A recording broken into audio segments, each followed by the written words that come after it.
So welcome out to session number 33, September the 19th, 2023. So just a few days left of summer, and it feels so good in the mornings and evenings. And even during the day, it doesn't feel too bad as long as you close your eyes and don't look at all the dust being swept up in the orchards and the cornfields being harvested and throwing up all their dirt.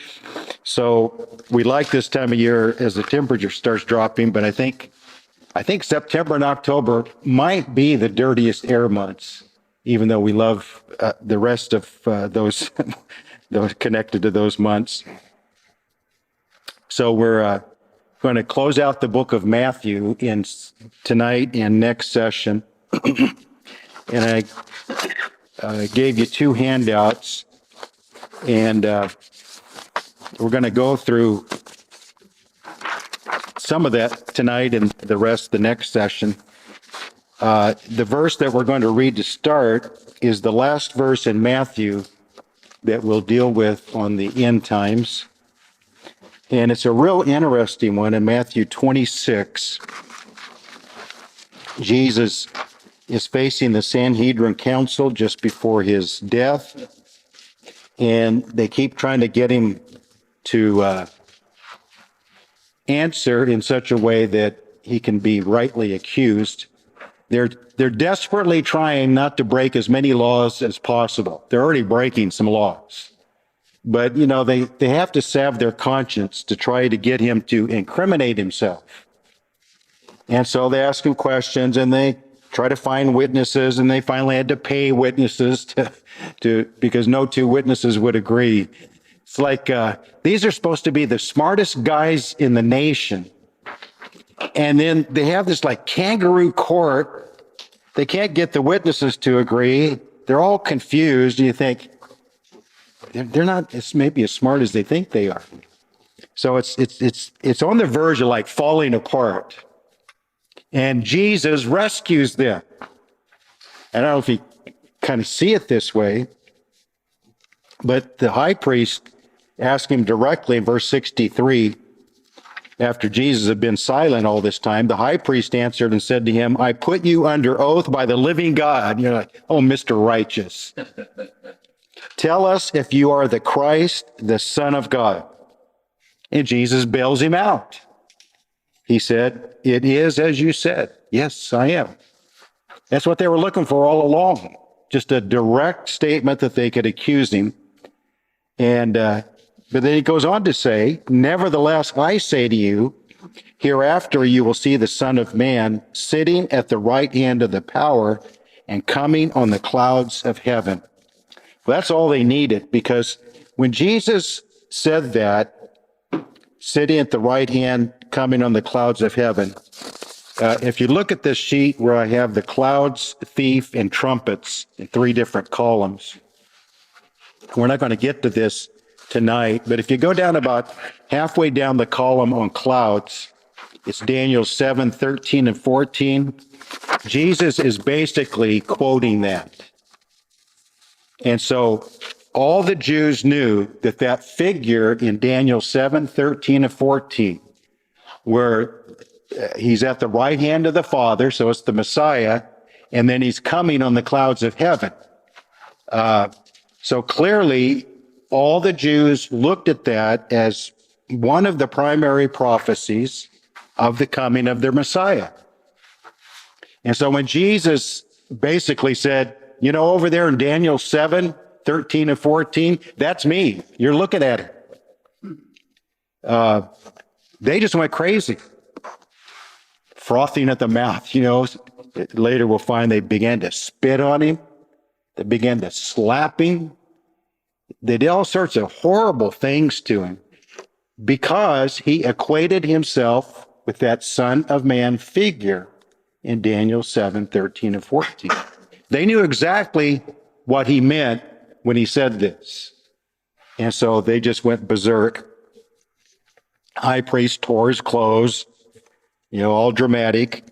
He has spoken blasphemy. Of course, he said, I'm the one that Daniel's talking about in those verses.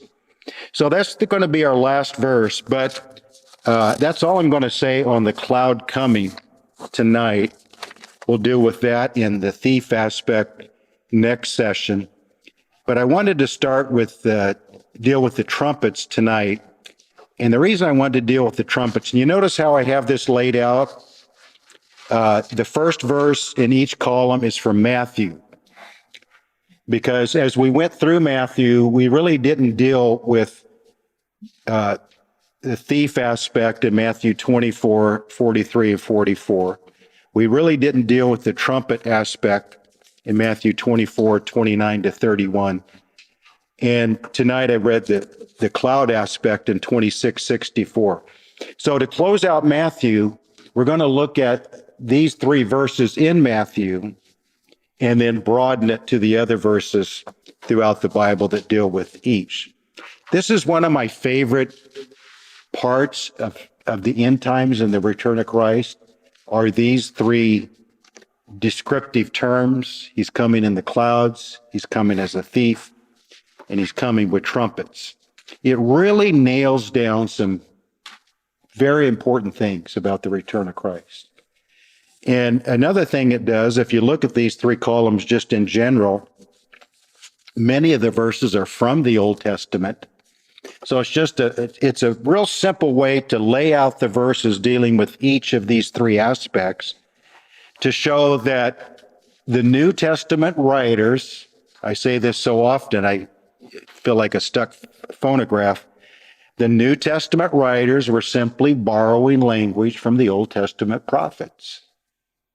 They were thinking of particular verses in the Old Testament, bringing them into the New Testament, and either rephrasing them or in some cases directly quoting them, because they were most of the time early on addressing Jewish believers or unbelievers, and some became believers and disciples, people who knew the Old Testament. And so they're drawing from those verses that they're familiar with and bringing them over into the New Testament. I wanted to deal with trumpets first for a particular reason. This last weekend started the fall holy feast days of Judaism, the high holy days they call them. And it starts with on the first day of the seventh month is the Feast of Trumpets. And that was just this last weekend. Now, we call it the Feast of Trumpets. The Jews call it Yom Teruah. And you'll see that at the bottom of that page. I ask a question. Did Paul the Jew, Hebrew of the Hebrews, have Yom Teruah, the Day of Trumpets, in mind in 1 Thessalonians 4:16? Of course he did. And then I broaden it a bit, and I want to deal with this. I think it's really important. The Hebrew word teruah, T-E-R-U-A-H, is not the normal word for trumpets. There's a couple of other Hebrew words for a regular trumpet. One of them is shofar, the ram's horn. And then another word for just regular trumpets. But teruah is often translated as trumpets because that's usually the loud sound that's made when there's an occasion for a loud sound. But the word teruah actually just means shout or loud noise. And because a trumpet is normally connected with an event that would require a shout, loud noises, they often translate it, and in context, they are correct, trumpets. But the Feast of Trumpets literally is the day of loud noise. And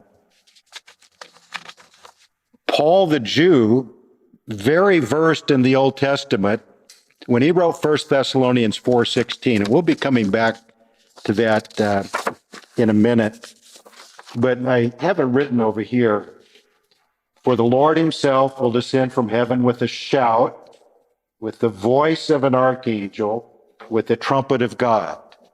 And the reason I put those three loud words from that verse together is all three of them really mean teruah.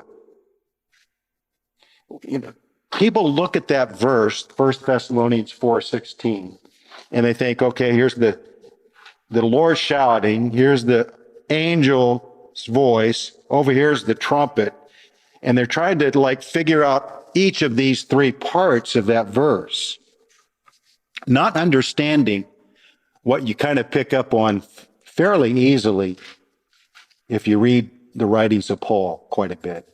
You just kind of naturally see it if you read his writings enough. Paul was very fond of repeating himself with adjectives, with action words. He often would say the same thing in the same verse, but just in a different way. It was Paul's way of emphasizing what he was trying to get across. So when he talks about a shout, a voice, and a trumpet, in his Jewish mind, he's simply thinking teruah. What are three different ways to express the Hebrew word teruah? One is a shout, one is a voice, one is a trumpet. The interesting thing in the Old Testament is that the word teruah is much more often translated as shout rather than trumpet. And I want to read a few verses to show that. And turn over to Joshua chapter 6. I have it written down there for you if you want to take a note. Joshua chapter 6 and verse 5, as they are coming against Jericho, 6:5, it shall come to pass when they make a long blast with the ram's horn, that's the shofar, it's not a regular trumpet, and when you hear the sound of the trumpet, but that's not teruah, that's the Hebrew word for trumpet, that all the people shall shout with a great shout. And that last shout in that verse is teruah.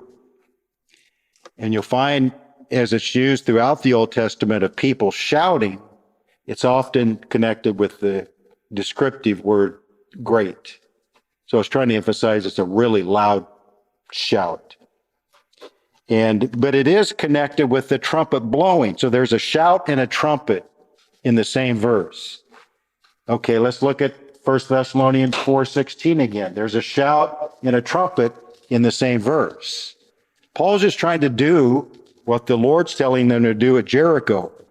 Blow trumpets and everybody shout. He said that's how the return of Christ is going to be. Then down in verse 20, Joshua 6. So the people shouted when the priest blew the trumpets. The people shouted when the priest blew the trumpets. There's that shout and trumpets again. But the actual word teruah is down further in that verse. The people shouted with a great shout. So again, this emphasis on it's not just a shout, it's a great shout. That's teruah. And so you have these verses scattered throughout the Old Testament of shouts and trumpets mixed together. In Psalm 47 is another one that it puts them together. So in Psalm 47 and 5, these are just things that when you develop a mindset, when you're reading the New Testament, especially with prophecy, when you're reading the New Testament, always have a mindset, where is the foundation for that in the Old Testament? Because it's there. So if you have that mindset and you're reading a verse like 1 Thessalonians 4:16, you start thinking, where would that Jewish Hebrew of the Hebrew Paul, what would he be thinking about in his Jewish Bible, the Old Testament? Well, he'd be thinking about teruah. And so he'd be thinking, okay, I want to emphasize that about the Lord's return. So I'll come up with three different words that all kind of mean the same thing for emphasis. Shout, voice, and trumpet. Psalm 47 and 5, God has gone up with a shout. There's 1 Thessalonians 4:16 says, the voice of an archangel. This talks about the shout of God. That's the shout of Christ, the voice of an archangel. And all I'm trying to say is that sometimes people will say, well, this says the shout of Christ, this says the voice of the archangel, so it's like three different things. No, it's trying to say the same thing three different ways. God has gone up with a shout, the Lord with the sound of a trumpet. So there's a shout and a trumpet. Is that the same in yours, Ruth? Yes. 47:5, a shout and a trumpet. So you start seeing these patterns throughout the Old Testament. There's a shout and a trumpet at the same time. So often what would happen on the first day of the seventh month, what we call the Day of Trumpets. So what is a first day in a Jewish calendar? It's a new moon, always a new moon. What does that mean? It's dark, really dark. Then all of a sudden these trumpets start blowing and the people start shouting because it's the first day of their holy seventh month. And that's how the Feast of Trumpets begins with ancient Jews. The people shouting and the trumpets blowing and it's dark. It's like kind of almost like celebration but confusion at the same time. Very loud day, very noisy day. Let me see, what do I want to bring up next before I move on?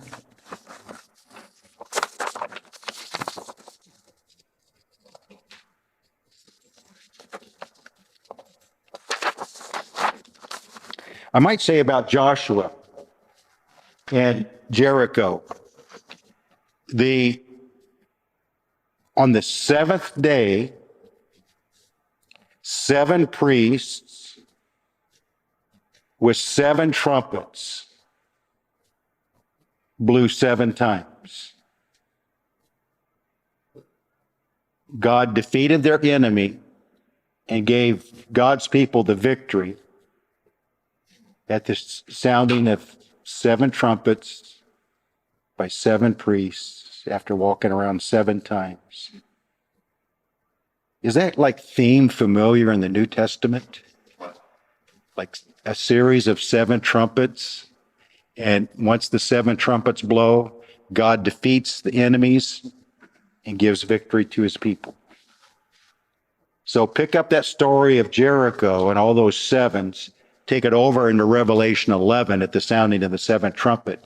And what does it say at the sounding of the 7th trumpet? The kingdoms of this world have become the kingdom of Christ because he's defeated them, and he's going to reward his people. It's similar themes all the way through. And it's so important to connect these different parts of the Bible that way. So the first day of the 7th month, Yom Teruah, the day of noise, and then the 10th day of the 7th month is Yom Kippur, the Day of Atonement. And those 10 days to the Jews are called the 10 days of awe, A-W-E. And they are days of repentance. During those 10 days, you're supposed to examine yourself and repent and get right with people and get right with God and all that. Because no one wants to be in bad spiritual shape when the Day of Atonement comes. That's bad news if you are. So those are 10 days of cleansing. So I want to look at some of these verses in the trumpet column. And I want to start with the Old Testament verses. And I want to start with Exodus 19. I cannot emphasize enough the importance of Exodus 19. Exodus 19 is basically New Testament prophecy in a single chapter. This is when they arrive at Mount Sinai, and Moses goes up the mountain to get the law. tradition says, and I think it's probably accurate, that he went up on Mount Sinai to get the law on the day of Pentecost, what later became the day of Pentecost, or very soon became the day of Pentecost, 50 days after the waving of the first fruit, which is right after Passover. And we know that because it says they came to the mountain in the third month. So Passover is in the middle of the first month. So you're already 15 days into the month. So 15 days left in the first month, 30 days in the second month. So there's 45. And then it says they, well, if I can see it real quick, where does it talk about the third day? Be ready for the third day. Verse 11. So you got 45 days in, and then be ready for the third day. And then after the third day, Moses goes up onto the mountain to get the law. So it's easy to factor in 2 more days within all this. So probably Pentecost is when he received the law, which may not have much meaning to you other than just shows how precise God is, how organized he is. He wants to make sure these things are happening on important days. But this idea of trumpet in verse 13, not a hand shall touch him, but he shall surely be stoned or shot with an arrow, whether man or beast, he shall not live. When the trumpet sounds long, they shall come near the mountain. This idea of the trumpet sounds long. Keep your finger here and go to Revelation 10. I didn't even put it on this. Yeah, I did. Revelation 10:7. And we'll come back to Exodus 19.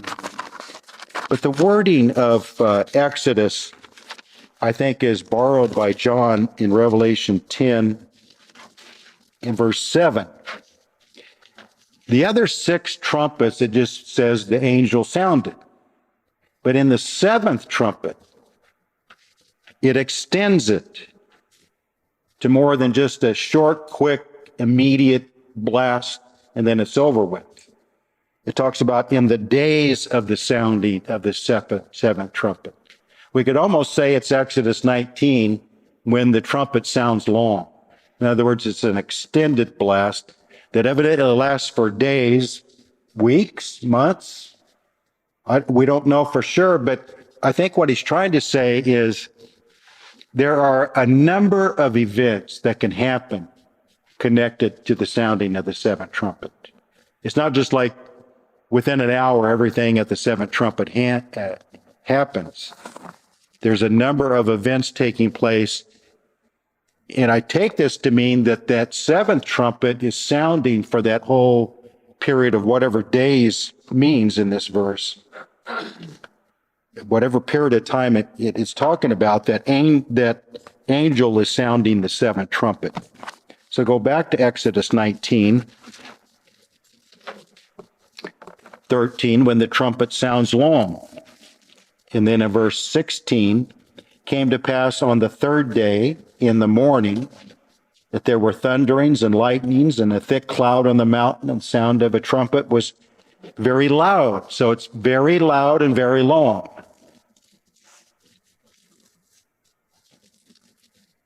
Almost sounds like we're reading the New Testament here. Very loud and very long.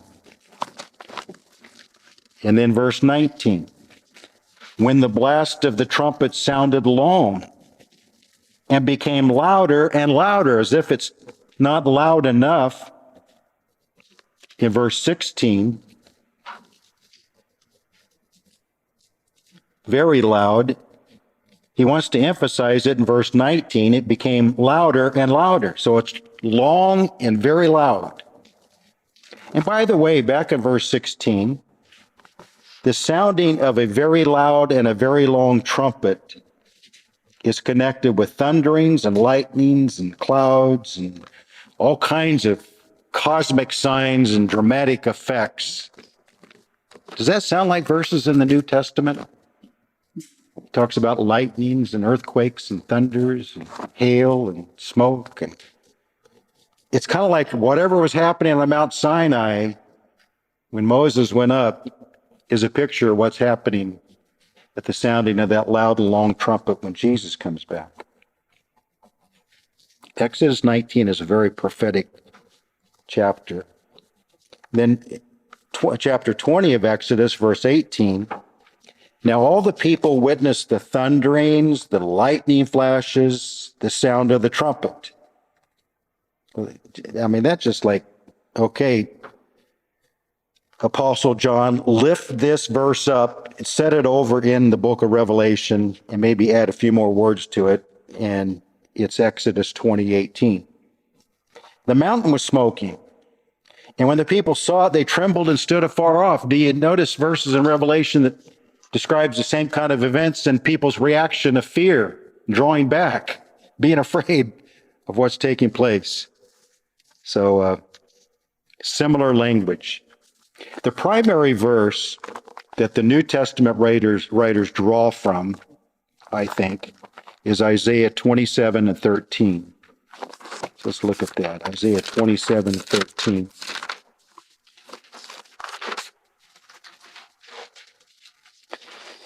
I guess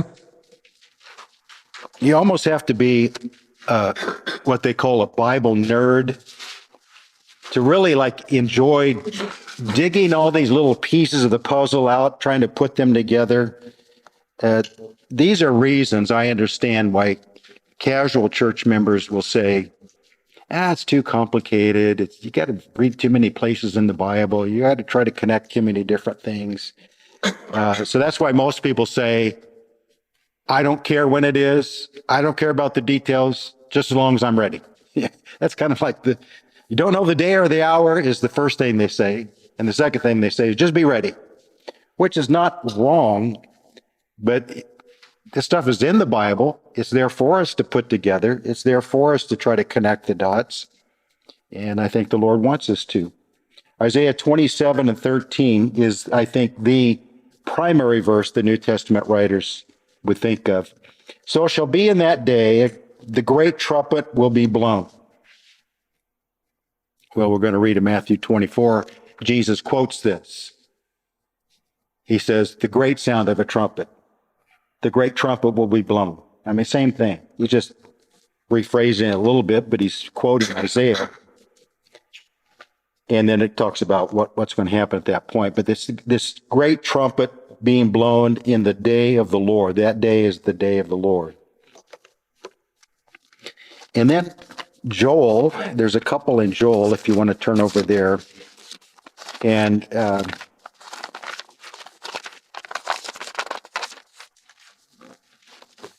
Joel 2:1, blow the trumpet in Zion. What happens with the blowing of this trumpet? There is an alarm sounded. Sound an alarm in my holy mountains. Let all the inhabitants of the land tremble, for the day of the Lord is coming. Of course, the day of the Lord is the actual return of Christ. For it is at hand, which is very common terminology in the New Testament. So Joel wrote about 2,500 years plus, maybe 2,800 years before our day, that the day of the Lord is coming, it is at hand. Because it's so monumental that it's just like it's always pending, always close at hand. Verse 15, blow the trumpet in Zion, consecrate a fast, call a sacred assembly, gather the people. Hey, there's a gathering of God's people, the sounding of this trumpet in Zion. It's a sacred assembly, gather the people. Does that sound like language in the New Testament? He's going to gather his elect from the four winds of heaven. We're going to be gathered to him. 2 Thessalonians 2:1. Concerning the coming of our Lord Jesus Christ and our gathering together to him. It's going to be connected to a trumpet. Gather the children and nursing babes. Now here's bridal language. Let the bridegroom go out from his chamber and the bride from her dressing room. So verse 15 and 16 is very second coming of Christ language. And it's connected to a trumpet, a gathering of his people, and a marriage taking place. Zephaniah, if you can find Zephaniah, just keep going toward Zechariah and Malachi and you'll find it. Zephaniah 1,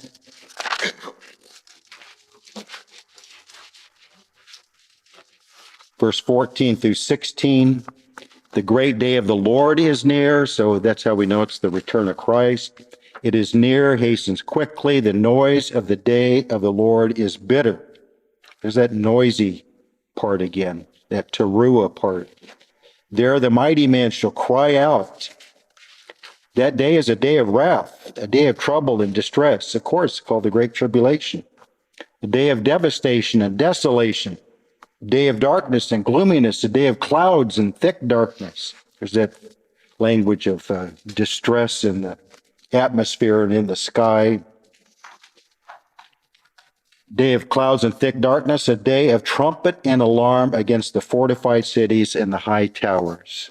Need to read one more in the Old Testament. I forgot to put it on this list, so you need to write it down because it's also important. Is Zechariah 9:14.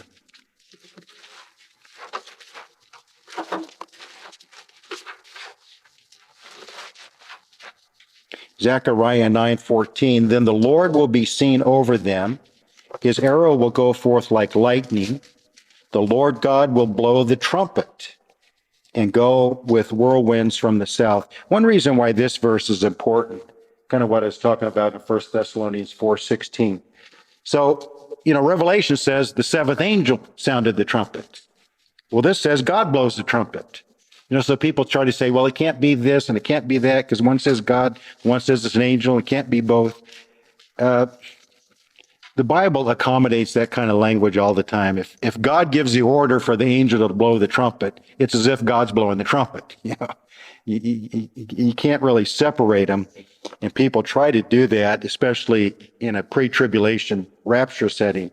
A lot of terminology will be used that way. Well, it can't be down at the end at the second coming of Christ, because this says that God is blowing the trumpet. That says the angel's blowing the trumpet. So it can't be the same thing. That kind of reasoning often takes place. And I think it's easily overcome.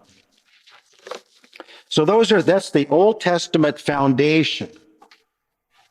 So when the New Testament writers start talking about the trumpet at the return of Christ, they know where they're drawing it from. It's not just out of thin air. So at the end of that column, I deal with the New Testament verses. And I like this idea, this real simple exercise. There's only 4 primary passages in the New Testament that talks about the coming of the Lord at the sound of a trumpet, and we're gathered to him. So you only have to think of 4 passages to really put a whole story together. And if you just write them down in a row like this, and there's a reason why I put Revelation out of order. Because if we let's go ahead and read them. We're very familiar with them, but let's go over to Matthew 24 and verse 31. The first place it mentions the trumpet in the New Testament. He will send his angels, Christ, of course, with a great sound of a trumpet. Well, we read in Isaiah 27:13, the sound of a great trumpet, or whatever it said over there. He's just kind of rewording the same thing. The great sound of a trumpet, they will gather together his elect from the 4 winds, from one end of heaven to the other.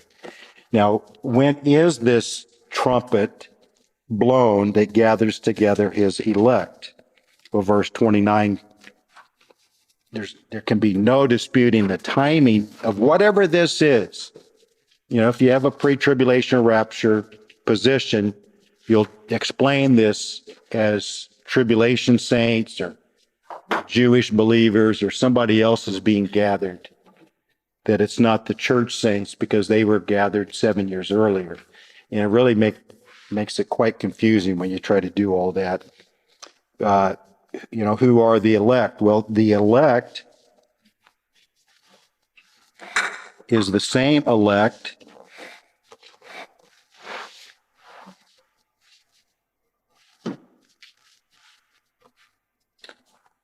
well, I guess I should.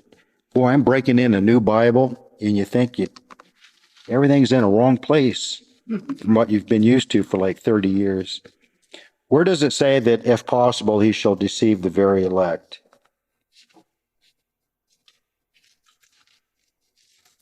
It's, what? 23. 23? 24, 24. Oh, yeah, if possible, even the elect. Okay, so who are the elect that he would almost deceive in verse 24? That's the same elect that he gathers in verse 31. So okay, this elect in 31 is Israel, and this elect in 24 is the church. Okay, come on, it's the same elect. So that helps you understand who the elect are that's being gathered together. And it's immediately after the tribulation. So obviously, we put number one, this trumpet, at the end of the 7 years. And then in Revelation 11, in verse 15, even though it doesn't use the word trumpet, just like 10:7 didn't use the actual word trumpet, but obviously it's the sounding of the seven trumpets. The seventh angel sounded. It was a trumpet that he sounded with. Verse 15, then the seventh angel sounded, and there were loud voices in heaven saying, the kingdoms of this world have become the kingdom of our Lord and of his Christ. He shall reign forever and ever. And then when it goes on to talk about what happens at that time. There's a resurrection. There's a wrath in verse 18. There's a resurrection, the time of the dead, that they should be judged. There's a rewarding taking place to the saints, and so forth. So obviously, the seventh angel sounding is when the kingdoms of this world become the kingdom of Christ. So to me, it's obvious that number two trumpet belongs at the same place immediately after the tribulation. So then the question comes up.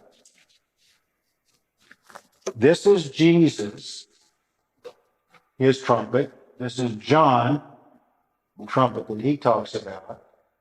And Jesus and John, their trumpet is clearly at the end of the tribulation. So then the question becomes, does the Apostle Paul, in the two verses, he mentions the trumpet and a resurrection, is he talking about a different trumpet at a different time than Jesus and John? Now, if you just kind of present it that simple, then at least whether the person agrees with you or not, it makes the discussion easy to understand. You're not trying to get real complicated. You're not trying to throw out 1,000 verses. Using the four verses that talk about a trumpet, the coming of Christ, and the gathering to him. Are they all four speaking about the same trumpet? Or is Paul talking about a different trumpet at a different time than Jesus and John? Now anyone can understand that question. Whether they come up with the answer that you would or not is up to them. So let's go to 1 Corinthians 15.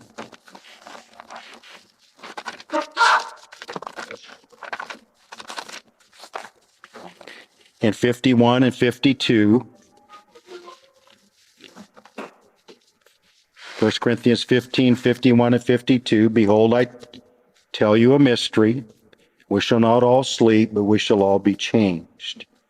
In a moment, in the twinkling of an eye, at the last trumpet. For the trumpet will sound, the dead will be raised incorruptible, we shall be changed. It's clear there's a resurrection taking place. The translators have it as at the last trumpet. Literally, it is in the last trumpet. And there's a little difference in those two words, but in the last trumpet comes closer to agreeing with Revelation 10:7 in the days of the sounding of the seventh trumpet.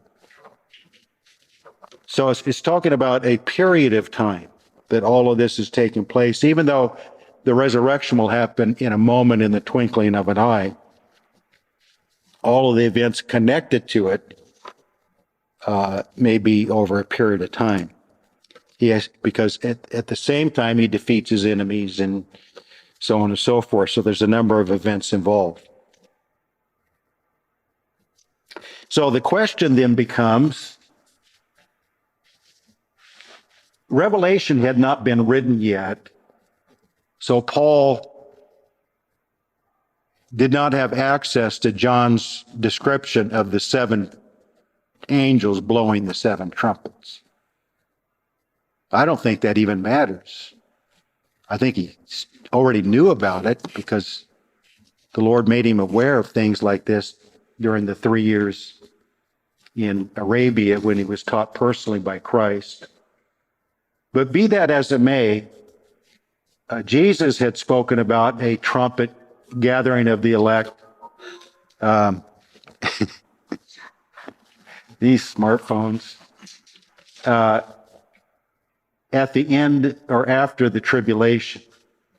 Paul would have known that one at least. That teaching of Jesus on the Mount of Olives, they were all familiar with it.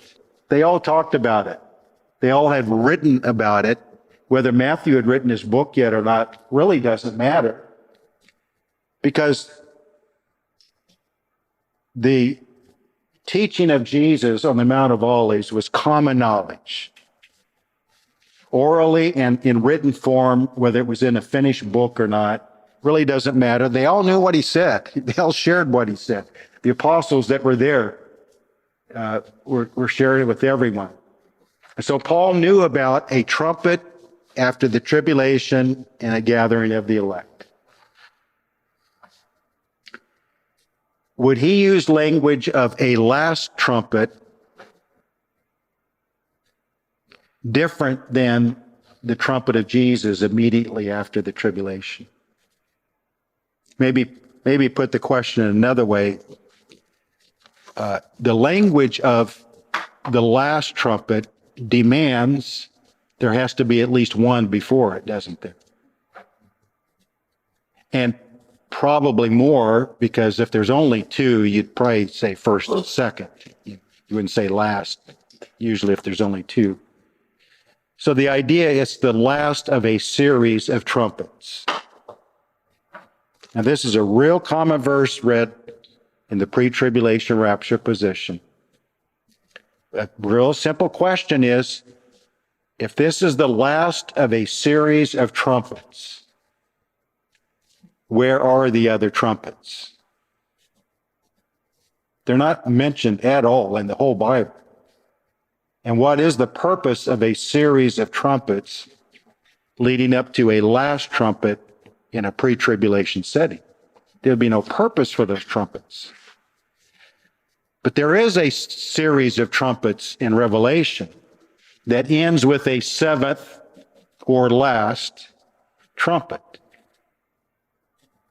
that brings in the return of Christ and the resurrection. So there is a series of trumpets in the Bible, but there's not a series of trumpets with a last trumpet. And then I guess another question would be, why does Paul call it the last trumpet, and yet there's another series of seven trumpets still after it in the future, 7 years later, in a pre-tribulation setting? There'd be a series of seven trumpets that come after the last trump. Just real simple questions that doesn't even have to be argumentative. It just can be inquisitive. What do you, just ask a person, what do you do with a series of seven trumpets that come after the last trump? And where is the series of trumpets leading up to the last trump? If it's not that last series of 7 in the book of Revelation? I wouldn't know how to answer that. Really, I honestly, if in a pre-tribulation position, I wouldn't know how to answer that, I don't think.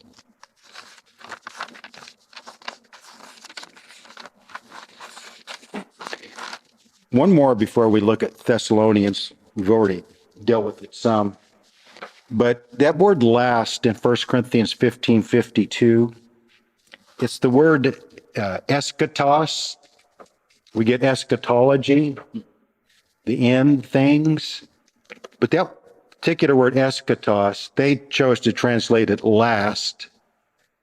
But another way that it's commonly used is the word final, which a last trumpet in a series would be the final trumpet. But I like the word final because if you substitute the word final for last, at the final trumpet in your pre-tribulation rapture and your belief, then you got to figure out how can it be the final trumpet when there's 7 more still to come? It's the final, but not really the final. So these are things that interest me a great deal. I also have at the bottom of that column, 1 Corinthians 15:54.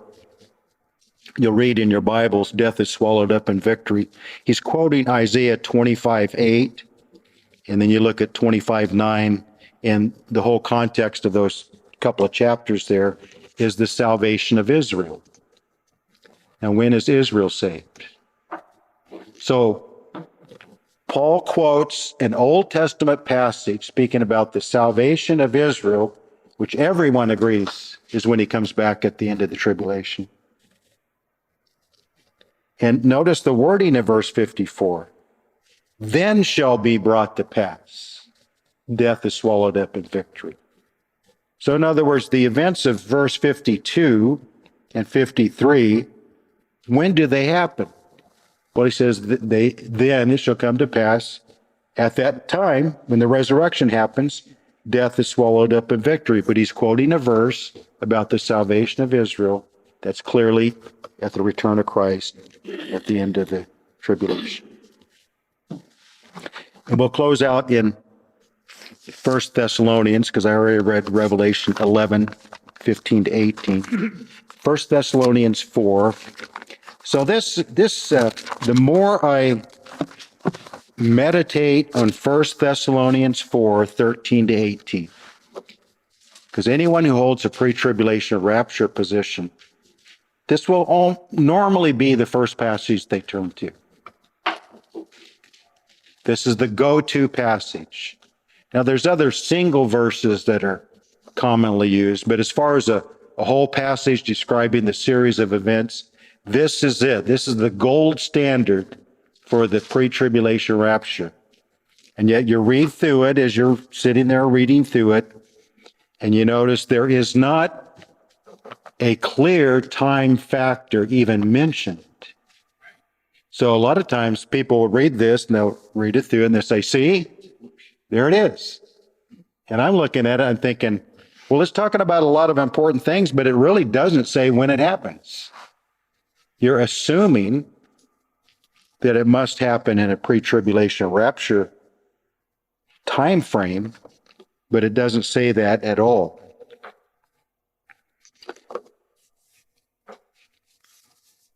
But it does use language of a trumpet in verse 16. So then we have to again ask the question, this Paul writing this, so the same writer as 1 Corinthians, Paul is referring to the last trumpet of the resurrection. Well, is the last trumpet a last trumpet before 7 more trumpets? So it's the same trumpet as he's referring to in 1 Corinthians 15 as the last trumpet. And so you have to kind of work through it, but to me, there's not a clear time order at all. So as I said before, to be honest, it doesn't say it's after the tribulation in this passage. So then you have to look at the particular phrases that are used in it, such as verse 17, we're going to be caught up together with them in the clouds, and we'll deal with that next time, the cloud coming. to meet the Lord in the air. Well, is this being caught up together the same as Matthew 24:31? He shall send the angels to gather together his elect from the four winds of heaven. So you're able to connect particular terminology in this passage to other passages that are clearly post-tribulation and time setting. But to use this passage as definitive of either the pre-trib or the post-trib or the mid-trib, you should not do that. This is a supporting passage with a lot of good information, but the actual timing is not highlighted here. The timing is highlighted in other passages.